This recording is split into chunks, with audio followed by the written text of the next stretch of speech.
सुस्वागत बच्चों। सबसे पहले हम विषय शुरू करने से पहले ब्रह्मनाद करेंगे, ठीक है?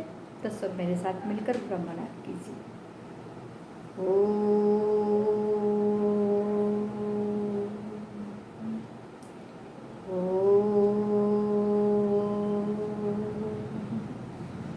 शांति शांति शांति।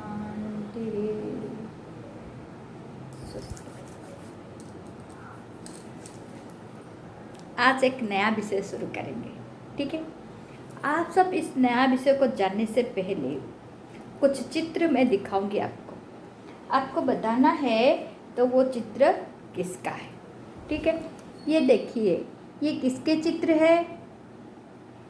किसके चित्र है बताइए? हाँ, ये है डाकिये के चित्र, है ना? डाकिये के चित्र, ठीक है? अच्छा, ये डाकिया क्या करता है? डाकिया क्या करता है? डाकिया क्या करता है? देखो, बताओ, क्या करता है डाकिया? हाँ, चिट्ठी लेकर जाता है। चिट्ठी लेकर क्या करता है? एक देश से, एक जगह से दूसरी जगह अपना संदेश भेज देता है, दूसरों को संदेश देता है और अपने को संदेश वो बताता है, ठीक है? तो इसी प्रकार एक व्यक्ति से दूसरे व्यक्ति को अपने बारे में, अपनों के बारे में जब संदेश मिलता है तो बहुत खुश होते हैं और उसमें बहुत कुछ विषय अपने से मिलते हैं और अपनापन मिलता है, ठीक है? तो उसी प्रकार हम देखेंगे आज हमारा जो कवि है। कवि आप देख रहे हो, किसका चित्र है? ये किसका चित्र है? रामधारी सिंह दिनकर जी का चित्र है, ठीक है? और ये रामधारी सिंह दिनकर जी का चित्र आप देख रहे हो। हाँ, ये बहुत ही क्या है, देश प्रेमी कवि है। उनकी कविता में बहुत आंदोलन और जागृति की भावनाएं पैदा हुई है, ठीक है?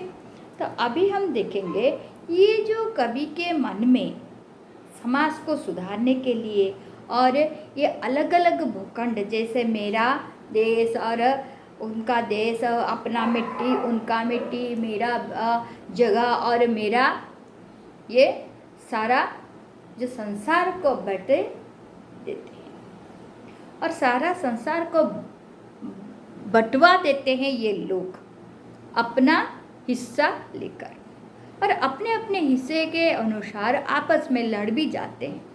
तो ये लड़ना झगड़ना दूर करके आपस में अपनापन लाने के लिए कवि बहुत प्रयास किए हैं। किसके माध्यम से? प्रकृति के माध्यम से। आप देख रहे हो इधर, ये क्या है? ये है आपका किसका चित्र है? बादल है, सूर्य है और बादल है, बादल का चित्र है। और उस प्रकार आप इधर और भी कुछ चित्र में दिखाऊंगी, आप बताओगे किसका चित्र है, ठीक है? अच्छा, ये किसका चित्र है बताइए? हाँ, पेंगुइन का चित्र है। और उसके बाद देखिए, ये किसका चित्र है?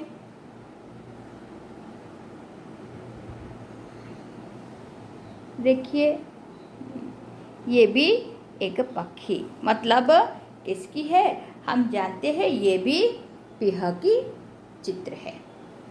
फिर उसी प्रकार कई चित्र हम देखते हैं और उस चित्र में आप देखो, ये किसका चित्र है?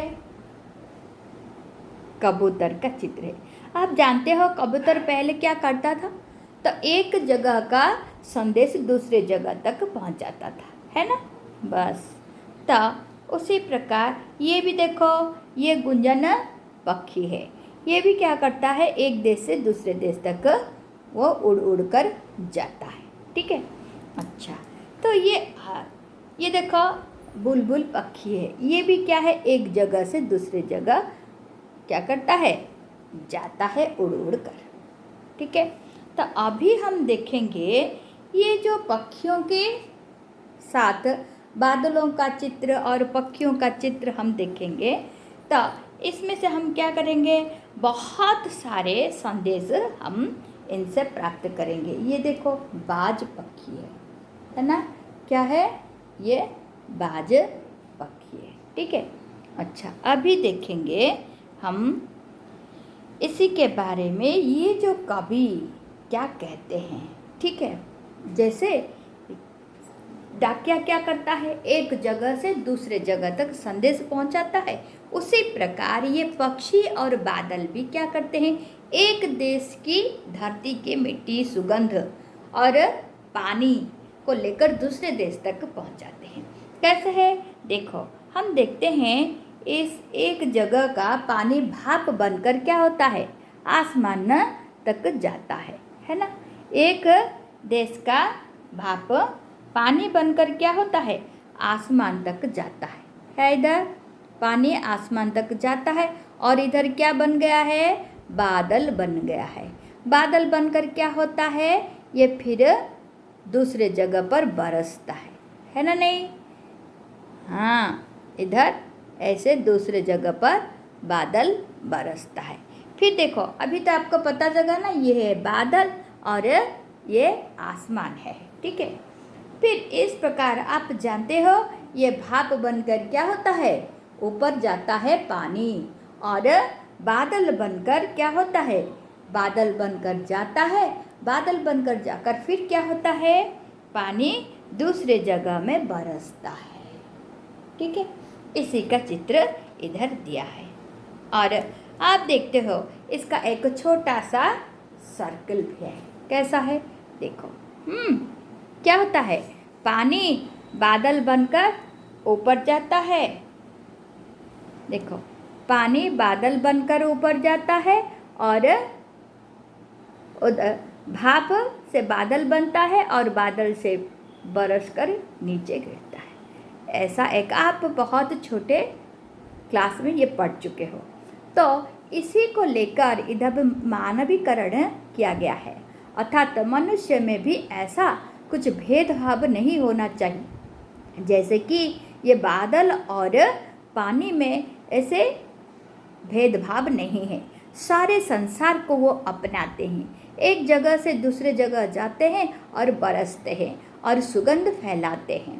तो उसी प्रकार ये बादल और पक्षी जैसे एक जगह से दूसरे जगह तक जाते हैं, सुगंध फैलाते हैं और पानी बरसते हैं, उसी प्रकार मनुष्य भी अपने अपनापन को नहीं छोड़ना चाहिए, सारे संसार को अपनाना चाहिए, सारे मिट्टी को अपनाना चाहिए और इसमें भेदभाव नहीं रखना चाहिए। यही बताना चाहते हैं कौन, रामधारी सिंह दिनकर जी, ठीक है।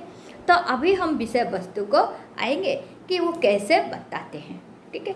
अभी मैं कविता पढ़ रही हूँ, सब अपने अपने किताब लेकर देखिए, अपना अपना किताब देखिए, पेज नंबर 32, और विषय है भगवान के डाकिए। डाकिए का मतलब क्या है, डाक वाला आप जानते हो, अभी बता चुकी हूँ। फिर ये जो डाकिया है वो क्या करता है, और भगवान के डाकिए कौन कौन है, जैसे बादल और पक्षी है भगवान के डाकिए। पक्षी और बादल ये भगवान के डाकिए हैं जो एक महादेश से दूसरे महादेश को जाते हैं। हम तो समझ नहीं पाते हैं, मगर उनकी लाई चिट्ठियाँ पेड़ पौधे पानी और पहाड़ बाँचते हैं, ठीक है। तो ये पक्षी और बादल क्या है, भगवान के डाकी है, भगवान से ये संदेश लेकर आते हैं। कौन सा संदेश है, देखो, मगर उनकी लाई हुई चिट्ठियाँ, उसमें कौन सा जो चिट्ठी है उसमें क्या संदेश लाए हैं ये हम नहीं पढ़ पाते हैं, क्योंकि हमारे मन में क्या है, जो आपस में अहंकार भाव है। लेकिन ये संसार में जो अपनापन रहने वाले पेड़ पौधे, स्वतंत्र उनका जो गुण है, वो कभी कहते हैं पेड़ पौधे पानी और पहाड़ वो चिट्ठियों को बाँचते हैं, मतलब पढ़ पाते हैं। भगवान की जो लाई हुई चिट्ठियाँ ये बादल और पक्षी लाते हैं, उनकी चिट्ठियों को कौन पढ़ पाते हैं, पेड़ पौधे और पानी पढ़ पाते हैं, हाँ, पहाड़ ये सब पढ़ पाते हैं।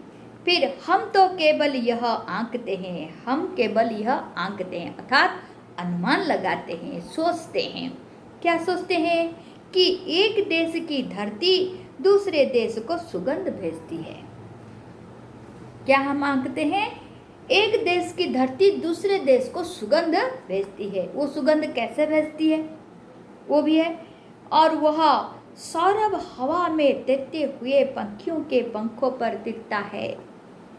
वो जो सौरभ अर्थात सुगंध, जो सुगंध एक देश से दूसरे देश तक जाते हैं, वो कैसे है कि हवा से सहारे लेकर जब पक्षी एक देश से दूसरे देश तक उड़ उड़ कर जाती है, और उस समय क्या होता है, ये सौरभ अर्थात सुगंध क्या होता है, पक्षियों के पंखों पर तिरते हुए, अर्थात इधर तिरता मतलब क्या है, पानी में तैरना, लेकिन इधर पक्षी के पंखों पर तिरता है मतलब ठहर जाता है ना।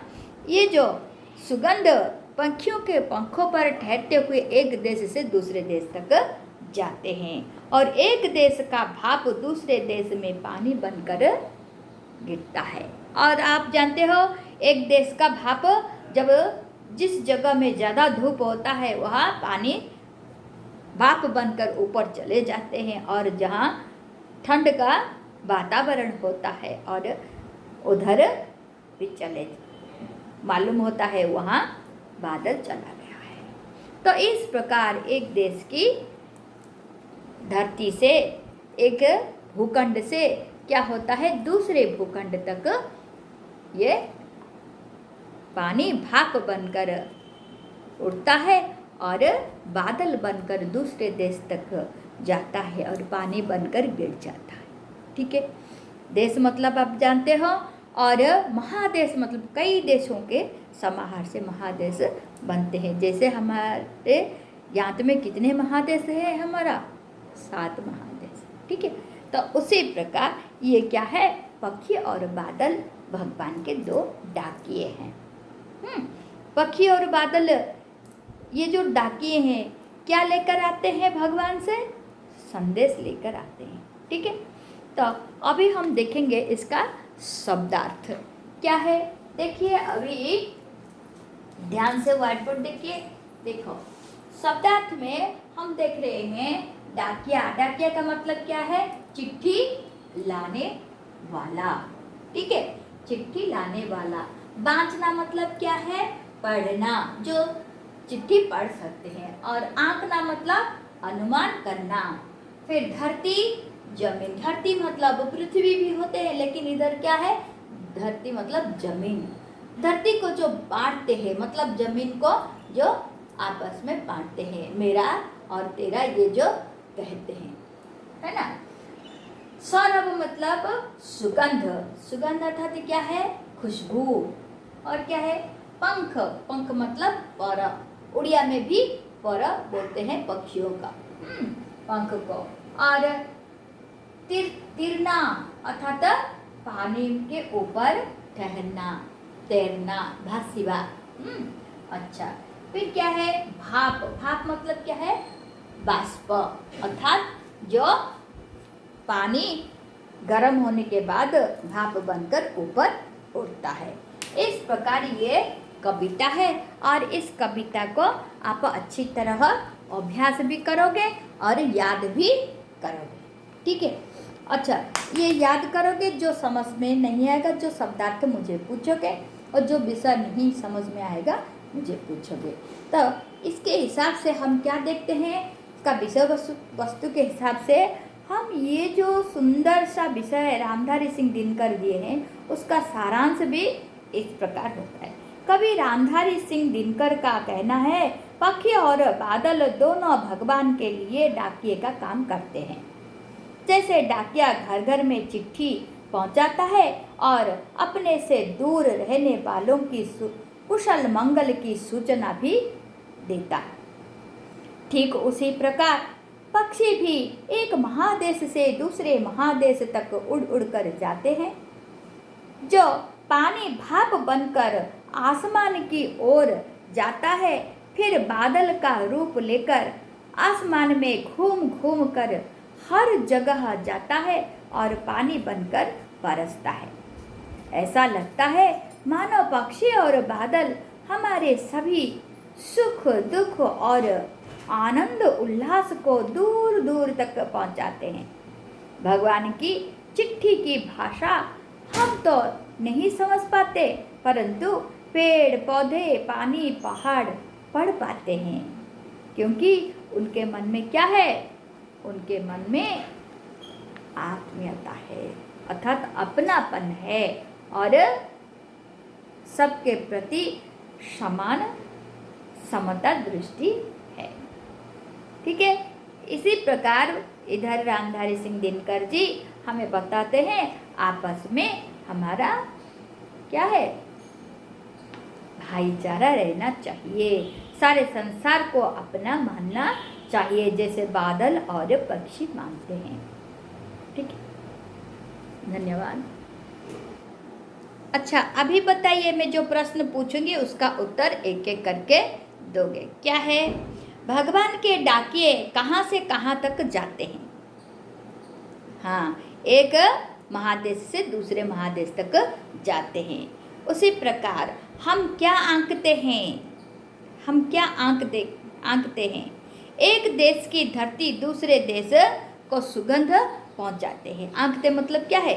अनुमान करते हैं। ठीक है, फिर देखो ग और सौरभ कहाँ तिरता है? सौरभ कहाँ तिरता है? पक्षियों के पंखों पर तिरता है। फिर एक देश का भाप दूसरे देश में क्या बनकर गिरता है? हाँ, पानी बनकर गिरता है। फिर पक्षी के अलावा भगवान के डाकिये और कौन है? बादल है। फिर पेड़ पौधे पानी क्या बाँचते हैं? हाँ, भगवान की लाई हुई चिट्ठियाँ बाँचते हैं। फिर भाप जमीन पर क्या बनकर गिरता है? पानी बनकर गिरता है। ठीक है, तो इसी प्रकार और भी क्या हो सकता है? देखिए अपना अभ्यास को देखो। भगवान के डाकिये हैं, कौन है भगवान के डाकिये? पक्षी और बादल। एक देश की धरती दूसरे देश को भेजती है, क्या भेजती है? सुगंध भेजती है। फिर भगवान के डाकिये क्या लाते हैं? चिट्ठियाँ लाते हैं। फिर जो दूसरे देश में पानी बनकर गिरता है वह एक देश का क्या होता है? भाप होता है। ठीक है, बहुत अच्छा। इसी प्रकार ये है और भाषा कार्य आप करोगे, मैं दूंगी। ठीक है, धन्यवाद। अच्छी तरह पढ़ोगे और अभ्यास